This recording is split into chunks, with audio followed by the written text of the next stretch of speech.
தமிழ்நாடு அரசு ஊரக வளர்ச்சி மற்றும் ஊராட்சித்துறை மாண்புமிகு தமிழ்நாடு முதலமைச்சர் அவர்களின் ஆணைக்கிணங்க திண்டுக்கல் மாவட்டத்தில் மழைநீர் சேகரிப்பு திட்டத்தில் ஒரு புதிய முயற்சியாக 21 நாட்களுக்குள் 10-11-2021 முதல் 30-11-2021 முடிய 14 ஊராட்சி ஒன்றியங்களுக்குட்பட்ட 306 ஊராட்சிகளில் 605 மழைநீர் சேகரிப்பு அமைப்புகள் கட்டமைக்கப்பட்டுள்ளன.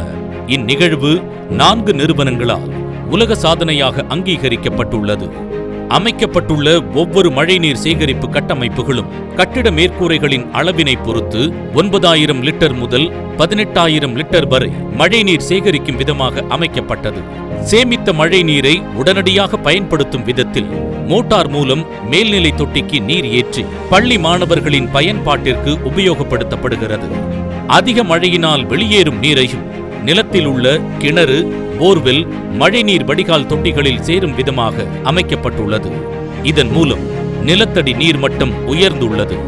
வரலாற்று முக்கியத்துவம் வாய்ந்த இந்த 21 நாட்களில் மாவட்டத்தின் பல்வேறு இடங்களில் கட்டிட மேற்கூரை மழைநீரை சேகரிக்கும் கட்டமைப்புகளை அதிக அளவில் உருவாக்கி உலக சாதனை படைத்த நிகழ்வு திண்டுக்கல் மாவட்டத்திற்கும் தமிழகத்திற்கும் இந்திய நாட்டிற்கும் பெருமை சேர்த்த நிகழ்வாகும். எங்கள் மாவட்டத்தில் rooftop rain water harvesting system மூலமாக அரசாங்க கட்டடங்களில் மழைநீர் சேகரித்து மழைநீரை கட்டடத்திலிருந்து கீழே இறக்கி ஒரு சின்ன சேம்பர் மூலமாக 2-3 கட்டடத்தை ஒன்றா இணைச்சி அதை ஃபில்டர் மீடியா மூலமாக ஃபில்டர் பண்ணி அதை சம்பில் கலெக்ட் பண்ணி சம்பில் இருக்கிற தண்ணியை நாங்கள் ரீயூஸ் பண்ணி லெட்டின் பர்பஸ்க்கு பயன்படுத்துகிறோம். 1 சதுர மீட்டர் பரப்பளவில் 1 மில்லி மீட்டர் மழை பொழியும் பொழுது 1 லிட்டர் மழை நீரை சேமிக்கலாம். திண்டுக்கல் மாவட்டத்தில் ஒரு வருடத்திற்கு சராசரியாக 1000 மில்லி மீட்டர் மழை பொழியும்.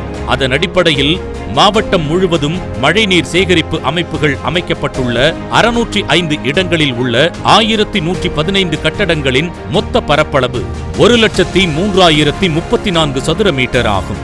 எனவே இம்முயற்சியினால் மட்டும் ஒரு வருடத்திற்கு சுமார் 10,30,33,000 லிட்டர் மழைநீரை சேமிக்க முடியும். இவ்வாறு பல சாதனைகளையும் நலத்திட்டங்களையும் வழங்கி வரும் மாண்புமிகு தமிழக முதலமைச்சர் அவர்களுக்கு நெஞ்சார்ந்த நன்றிகள்.